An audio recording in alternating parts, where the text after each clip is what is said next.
Fin du tarif réglementé du gaz, quelles conséquences pour vous? Pourquoi nos factures d'électricité ne baissent toujours pas? L'eau, ressource naturelle productrice d'énergie verte? Ou encore, GRDF lance un nouvel appel à projet sur le biogaz fluvial et maritime. Bonjour à toutes et à tous, c'est le récap de la semaine d'Actu Énergie. Pensez à vous abonner. À partir du 1er juillet 2023, les tarifs réglementés de vente du gaz n'existeront plus. Les abonnés disposant toujours d'un contrat au tarif réglementé devront alors souscrire une offre de marché auprès d'un fournisseur. Quelles seront les conséquences sur le prix du gaz et sur nos factures?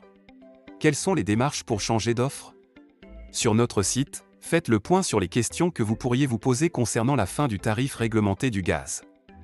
Depuis l'été 2022, le prix de l'électricité a été divisé par 7, pour atteindre 130 € en moyenne. Pourtant, nos factures sont toujours aussi élevées. Pourquoi?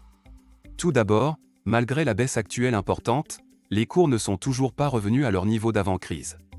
Les prix restent aujourd'hui 3 fois plus élevés que ces 10 dernières années. Enfin, pour les contrats réglementés, il faut prévoir un décalage de plusieurs mois pour voir une éventuelle baisse des prix sur vos factures.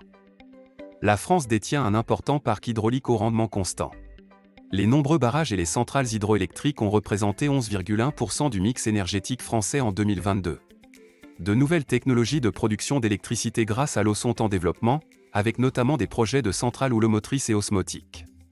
Malheureusement, si l'eau est une ressource naturelle permettant de produire une électricité décarbonée, la hausse des températures menace sa productivité.